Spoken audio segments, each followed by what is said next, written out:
Dicas simples para limitar o tempo que seu filho usa o eletrônico sem causar briga.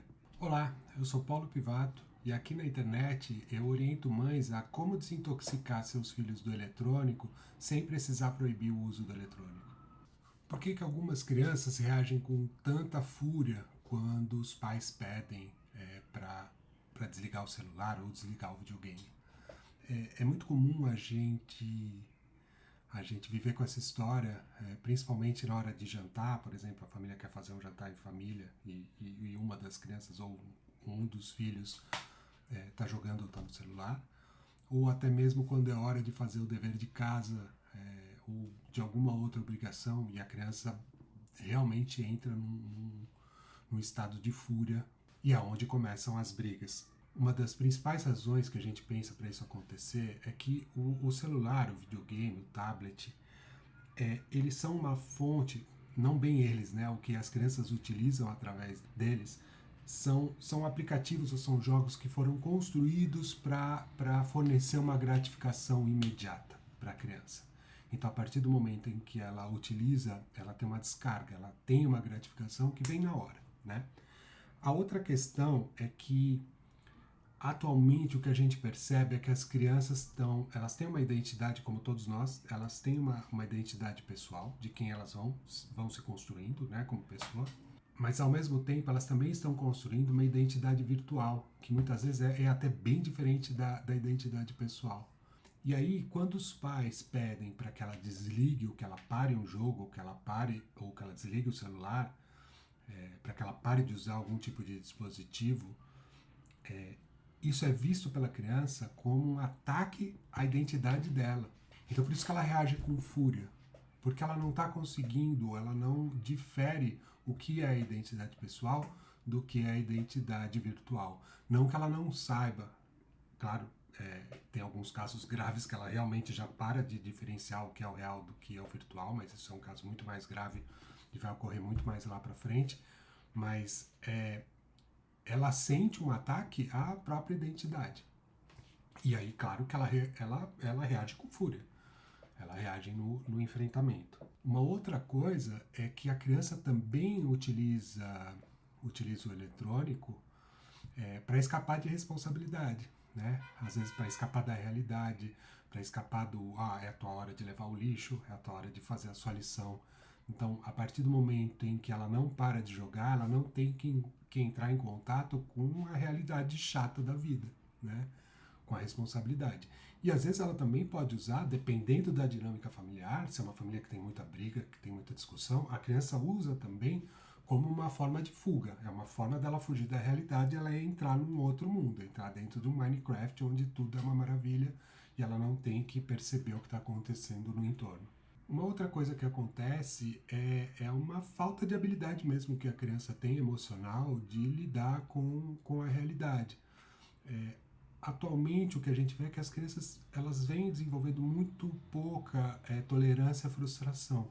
Elas já não têm mais tanto mecanismo emocional para responder à frustração. E aí quando você soma aquilo que eu falei antes, de uma necessidade de uma gratificação imediata, que ela está sendo treinada desde pequena para receber a partir dos jogos, dos aplicativos e das redes sociais e do que for que ela está utilizando na internet, quando essa percepção de que eu preciso ser gratificada a todo momento e muito rápido entra em contato com a realidade, onde não só a gratificação não vem na hora, como também muitas vezes a gente se frustra, esse choque está fazendo com que o resultado disso seja a fúria, seja a agressividade, né? E aí pai e filho, mãe e filho entram em choque. Né? E essa criança, ela não está acostumada a lidar com limite, né? Só que ela vai ter limite dos pais, ela vai ter limite na escola, ela vai ter limite da vida, né?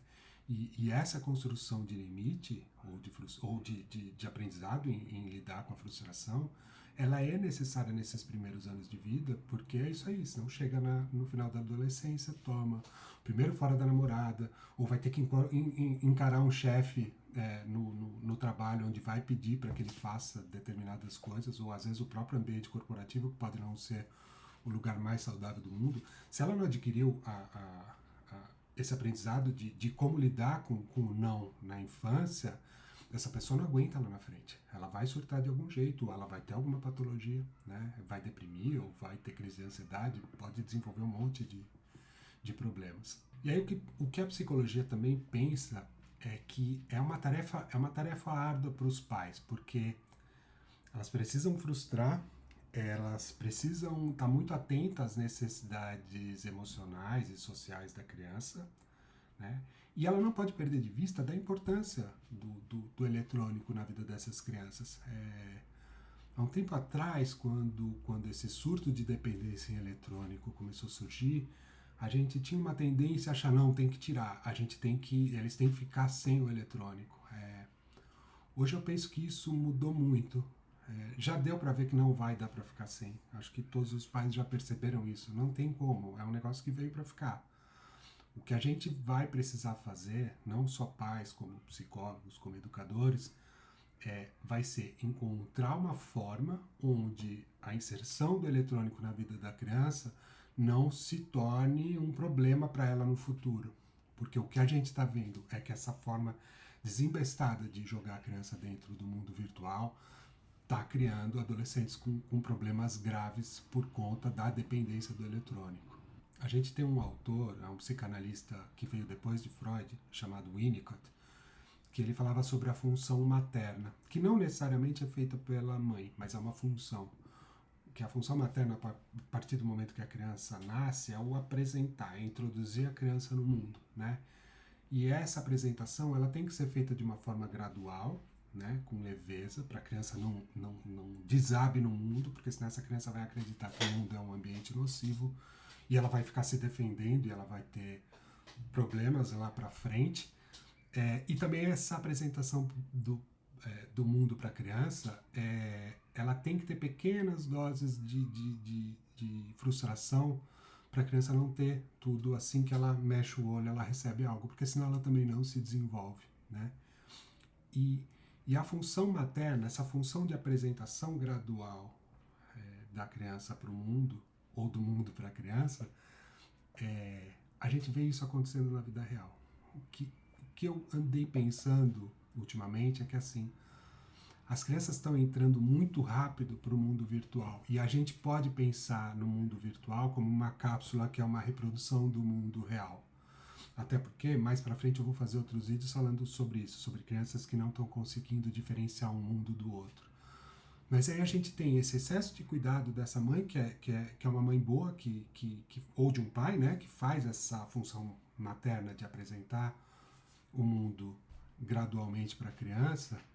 Então ela faz isso de uma forma favorável ao desenvolvimento da criança no mundo real, só que no mundo virtual essa criança está sendo cuspida dentro do ambiente virtual, né? Sem controle nenhum, sem limite de tempo, sem monitoramento.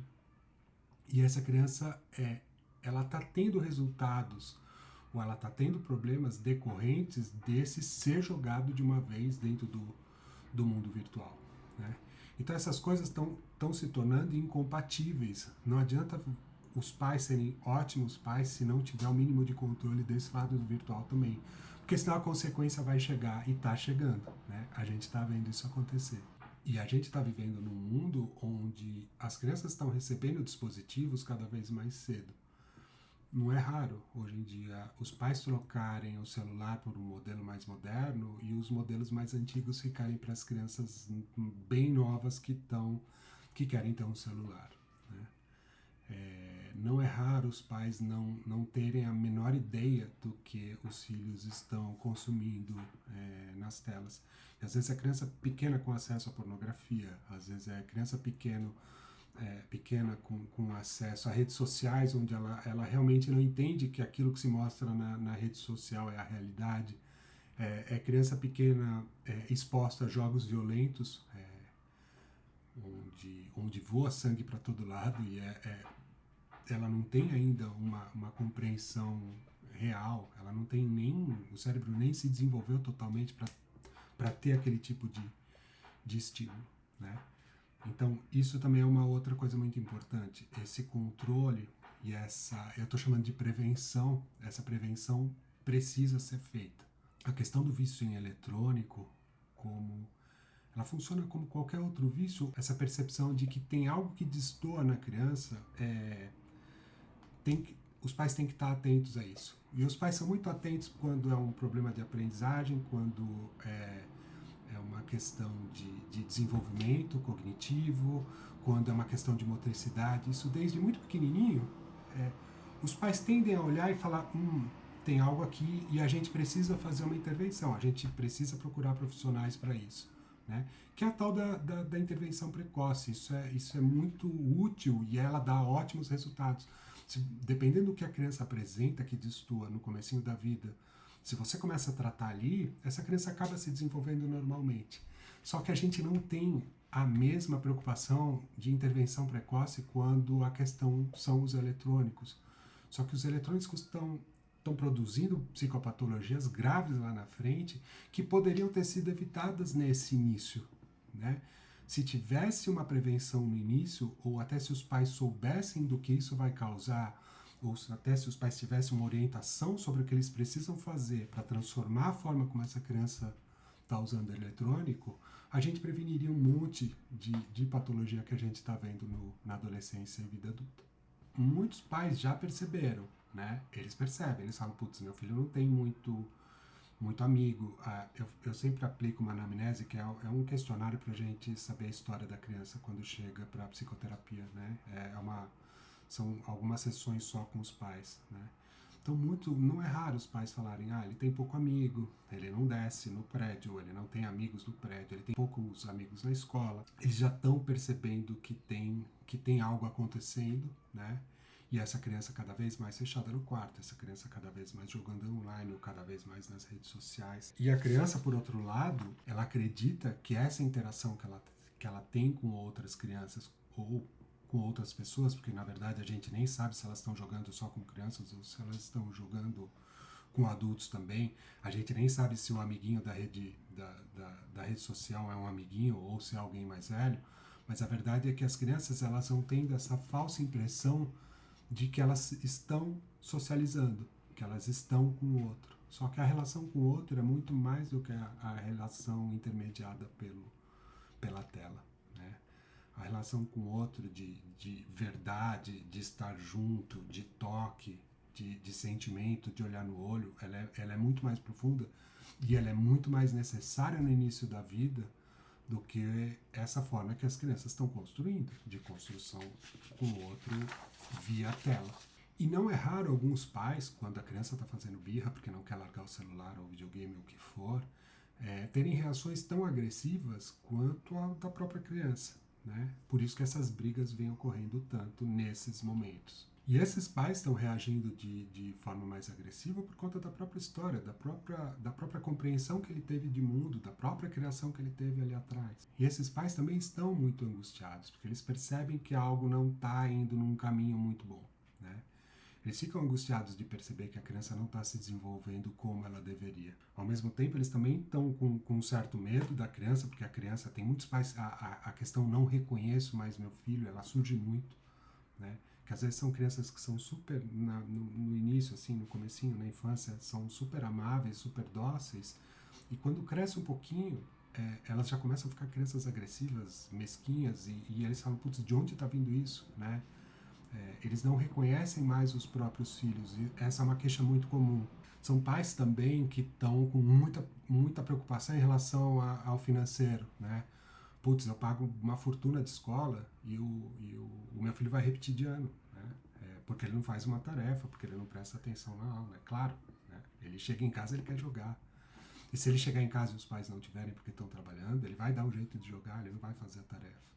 E aí esse pai já meio frustrado, com medo, preocupado com o financeiro, preocupado com a própria criança, ele vai chegar em casa e vai ter um embate, ele parte para a briga. É também a forma como isso escapa dele, né? O da criança escapa em forma de agressividade por causa daquele conflito de gratificação com realidade que a gente falou no início do vídeo. E os pais também, essa agressividade tá vazando por conta da própria história e da situação atual de preocupação dele em relação à família, né?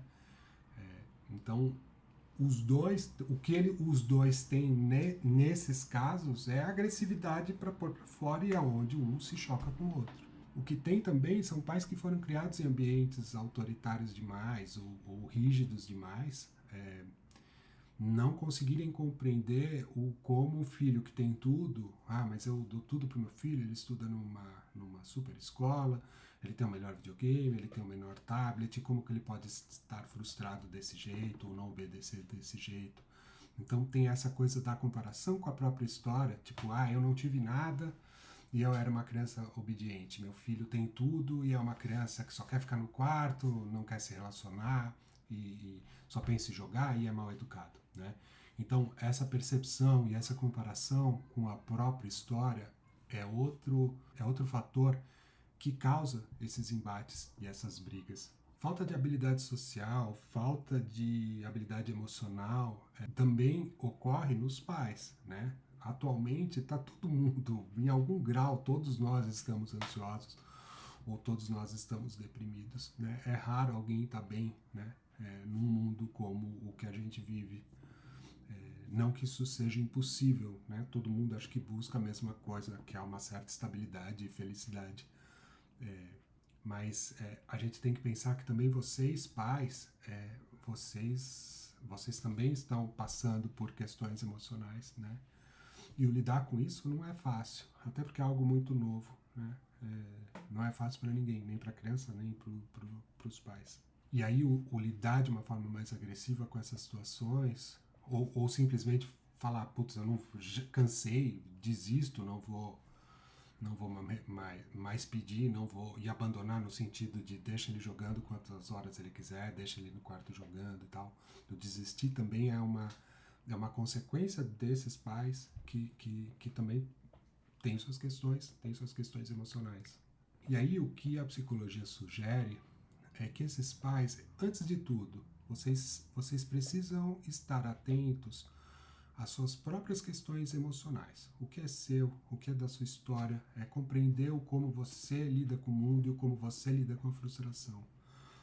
Porque compreendendo isso, talvez a sua resposta não seja tão impulsiva em relação ao filho.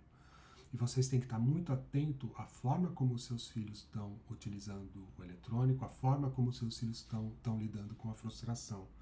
E aí vocês vão ter que desenvolver uma habilidade para expressar a própria emoção, para compreender a emoção do filho e, ao mesmo tempo, para vocês conseguirem um espaço de diálogo onde as regras e os limites vão ser colocados, né? Sem passar pelo embate. O que está acontecendo também é que as crianças elas estão aprendendo muito cedo que essa forma de se divertir e de se entreter é a única que existe, né? É muito mais comum hoje em dia a primeira opção de brincadeira da criança ser o eletrônico e não algo manual, e não a interação com o outro, né? E por conta do virtual ou dos aplicativos ou dos jogos serem feitos para isso, para prender a atenção da criança, todo o resto passa a ficar algo sem graça, né? Então, se a criança tiver a opção de jogar um jogo online ou jogar um jogo de tabuleiro na mesa, muitas vezes ela vai querer o jogo online, ela vai optar por isso. E aí que eu penso que também a intervenção precoce ela é muito mais efetiva. O pré-adolescente para frente, se você tentar intervir ali, vai ser muito mais difícil do que se você tentar fazer o trabalho desde o comecinho, né? A gente fala que criança pequena quer agradar, o primeiro impulso dela é agradar os pais, né? E depois, quando ela chega na adolescência, o primeiro impulso é agradar os pares, né? Ela quer agradar os outros adolescentes. Então, se todo mundo está jogando, ela quer estar jogando, ela quer estar ali pertencendo.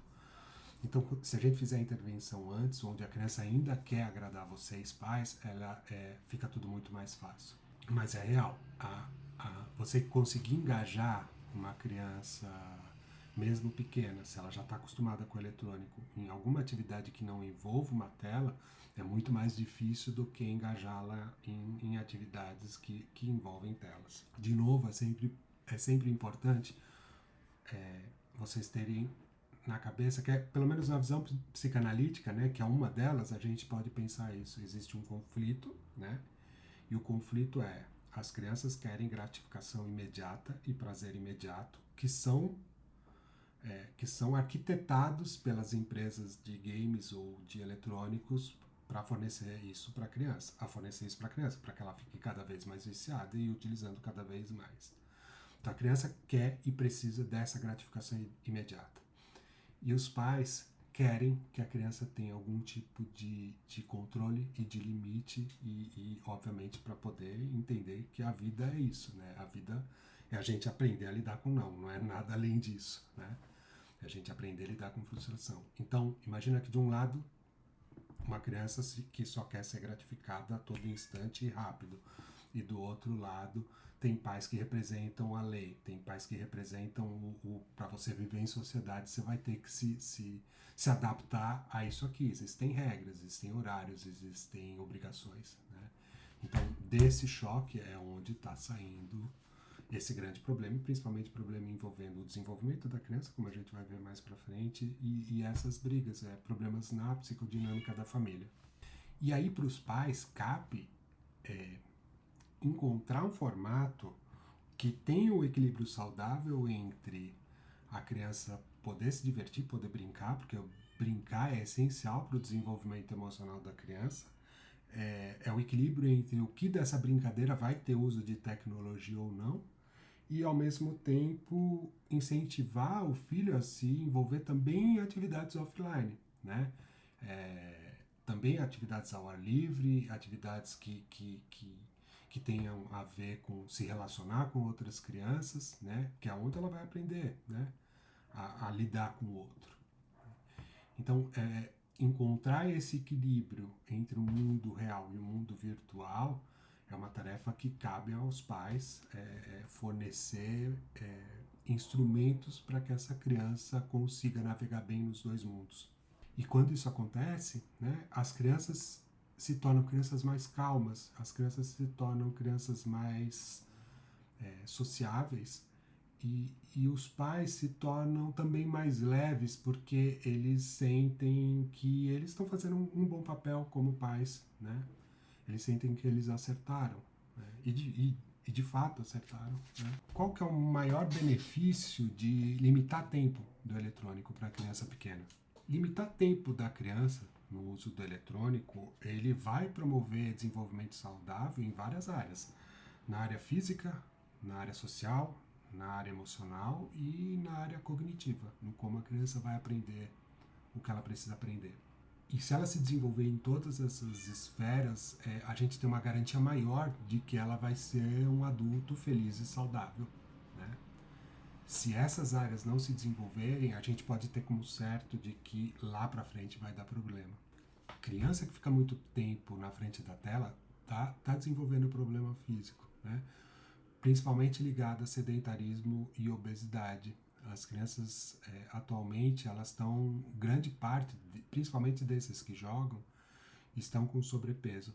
Às vezes, geneticamente, ele nem é a criança que engorda, mas ela está sedentária. Se você pedir para ela correr daqui até a esquina, ela não consegue, ela não está desenvolvendo massa magra, ela tá tão fechada, tanto tempo sentado na frente de um computador jogando, ou de um videogame, que isso está afetando, e a possibilidade dela desenvolver algum tipo de obesidade ou problema físico lá para frente é grande. Uma outra coisa ligada à parte física é a luz azul de tela, né? Essa luz azul da tela, dia e noite, e as crianças acabam ficando na frente da tela na escola também. Isso tudo que a gente já sabe é que ela está afetando o sono das crianças. Então as crianças não estão dormindo bem. Elas dormem pior do que elas dormiriam se ela não tivesse acesso às telas, e isso prejudica a parte hormonal, acaba afetando o desenvolvimento cognitivo, porque ela dorme mal e aí ela não vai aprender nada a hora que ela for para a escola, porque ela está cansada, ela está com sono, né? Aumenta a irritabilidade. Então as consequências físicas do uso excessivo de eletrônico e vários outros, a gente vai falar aqui no decorrer dos vídeos, porque tem muita consequência na parte física, que vem acontecendo com frequência e que já está sendo mensurada no mundo inteiro por quem estuda esse tipo de efeito. Limitar o tempo do eletrônico, ele também pode desenvolver... Minha gata tá miando. Ela quer entrar, não tem nada a ver com o uso de eletrônico, mas ela está reclamando aqui do lado de fora. Limitar o tempo de eletrônico também pode promover o desenvolvimento social, né? A socialização dela, aprender a lidar com o outro.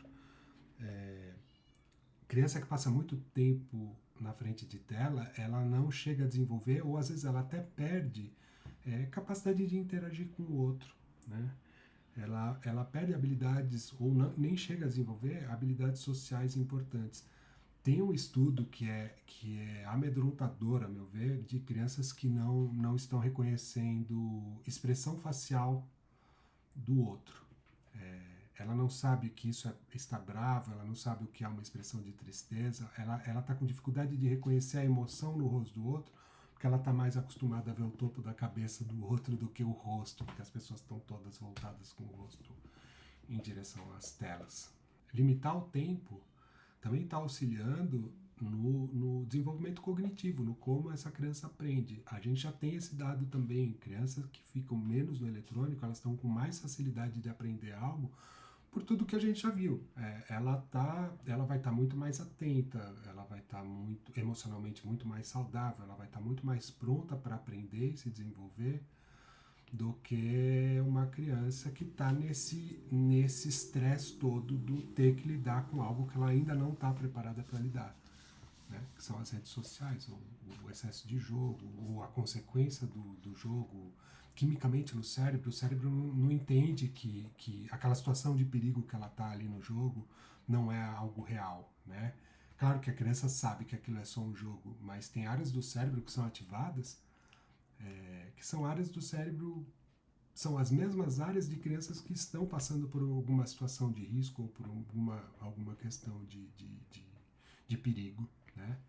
Então, quando você afasta ou quando você limita o uso, ou quando você transforma a forma como essa criança está utilizando o eletrônico, obviamente que ela vai aprender de uma forma muito mais saudável e vai ter um desenvolvimento cognitivo muito melhor do que uma criança que está o dia inteiro na frente da tela.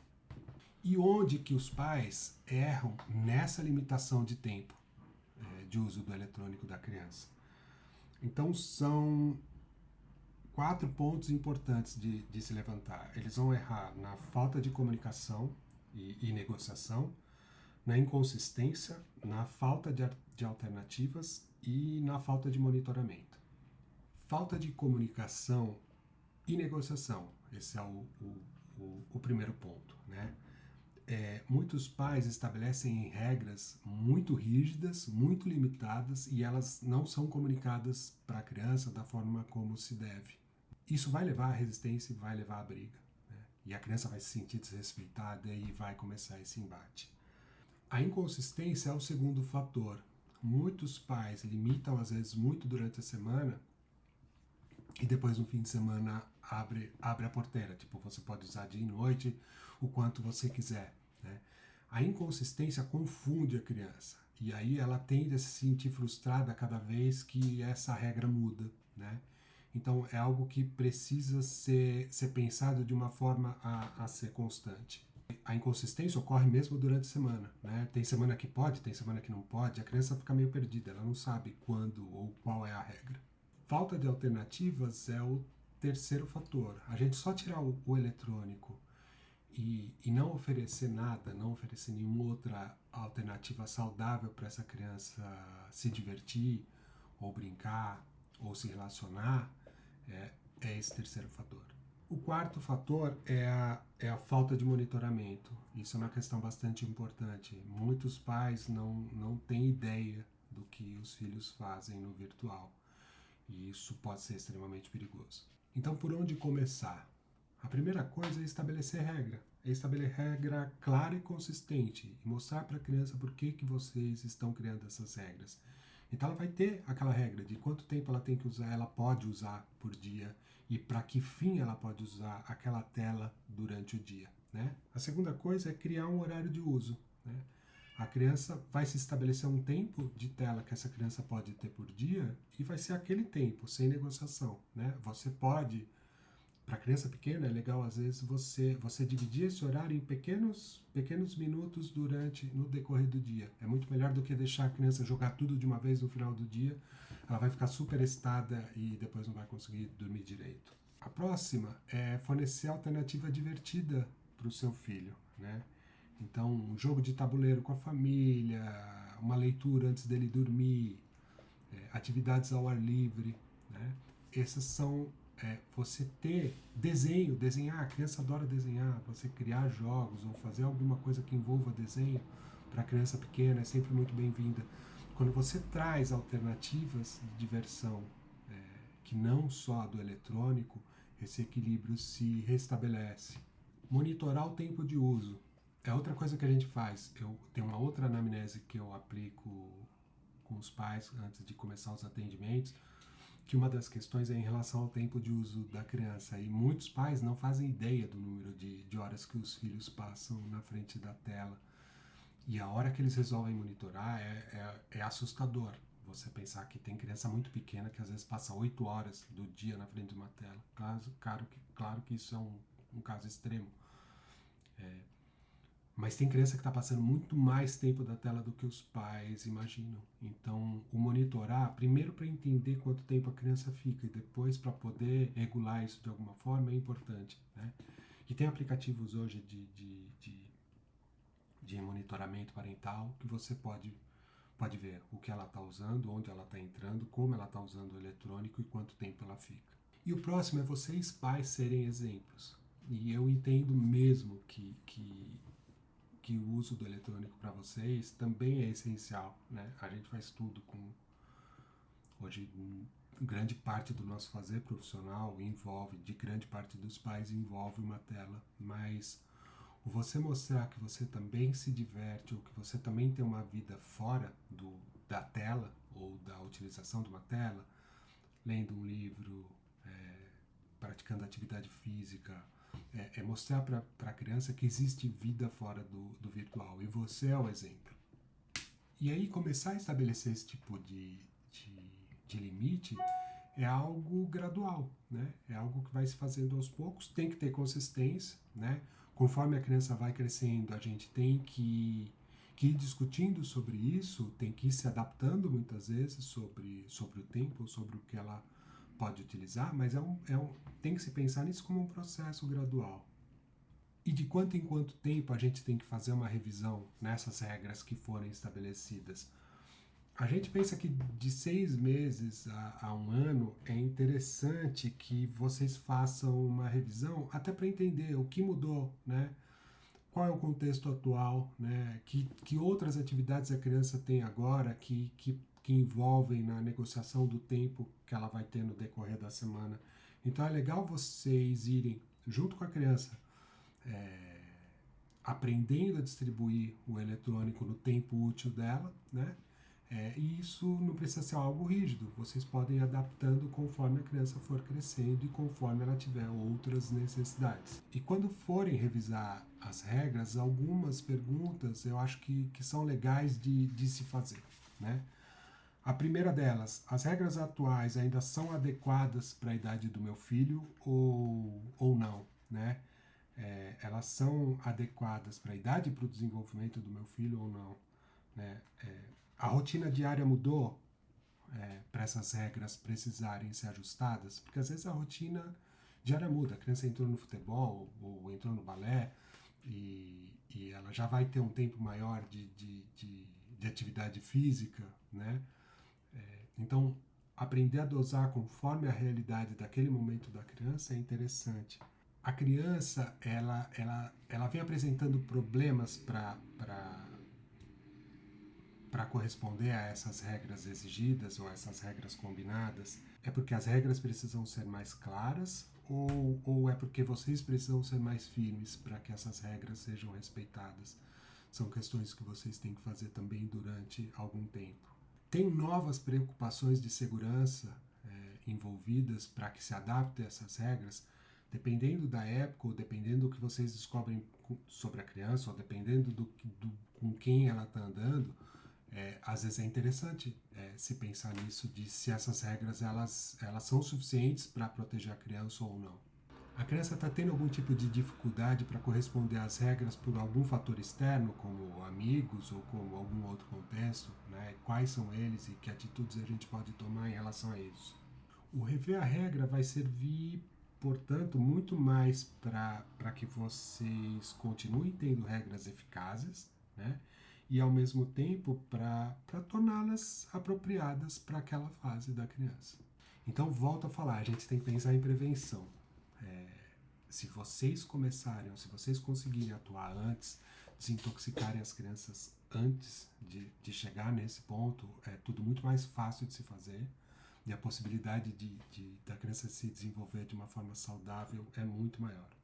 Se você gostou desse conteúdo, por favor, me segue aqui, né? E se você conhece alguma mãe que se interessa por esse assunto, uma mãe ou pai que se interessa por esse tipo de assunto, por favor, marca ela aqui para que ela também possa ter acesso a esses vídeos. A prevenção, ela vem sendo pouco discutida e eu acho que ela precisa ser mais discutida, ela precisa ser mais implementada. E se a gente não começar a falar e pensar sobre isso, as consequências vão ser muito ruins lá para frente. Então, eu espero usar esses canais de comunicação para a gente poder discutir sobre isso. Eu fico à disposição para qualquer pergunta ou qualquer questão que vocês tiverem ou comentários, vocês podem comunicar aqui embaixo e a gente se vê no próximo vídeo. Até mais, obrigado.